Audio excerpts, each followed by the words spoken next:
Hello everyone and welcome to a new week. Today we are on the Jefferson Circuit and this is one of the easiest tracks of the whole season. It's difficult or near to impossible to overtake here unless your opponent makes a mistake. So let's get you ready for racing, make sure that you nail your qualies and can snatch a few podiums.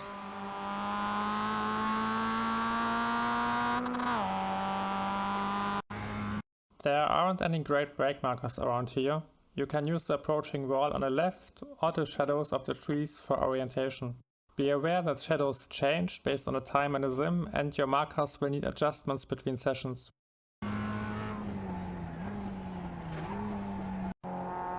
Brake hard, shift down as fast as possible and attack the inside. Be patient on the throttle and engage it only when you know you will hit the exit.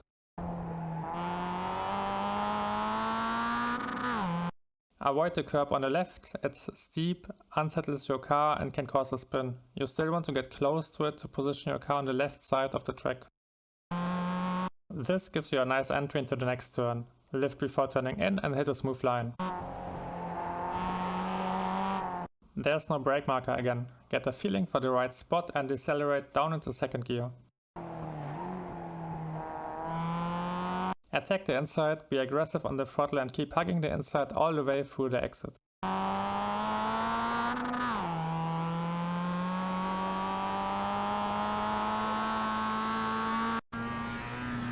Once again, no markers. I'm using the trees on the left and the shadows on the track to find the sweet spot. Stay in third gear to have an easier time in this braking zone. Adjust your speed just enough to hit the apex with a smooth line and try to be early on the throttle to carry your momentum onto the next straight.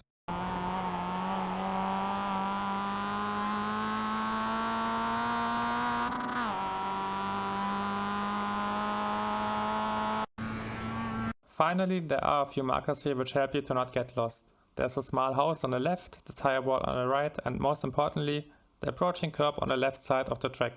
Engage the brakes before you reach it. Decelerate into third gear, keep trail braking and here comes the only difficult part of the whole track. You have two options here. I will describe the more difficult one, which you see me doing, first.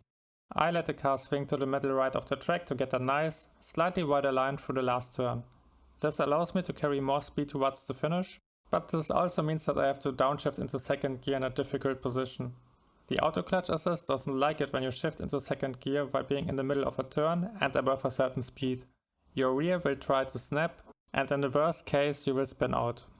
There's an alternative line you can take if you are using the auto clutch assist and have troubles with it. Simply stick closer to the inside here.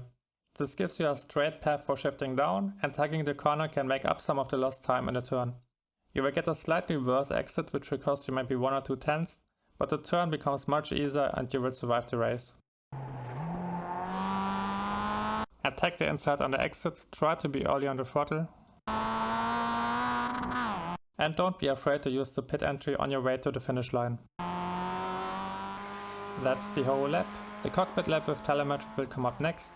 I hope you enjoyed the guide. If you have any suggestions for other tracks and car combinations, please post them in the comments below and use the hashtag guide. Hit the subscribe button if you don't want to miss any upcoming videos or head over to Twitch where you can catch me live. The link is in the description below. We also have a growing community on Discord where you can find a lot of useful links, tips, get advice or feedback for your hot laps and much more. It's worth checking out. I wish you all the best for your races and see you next time.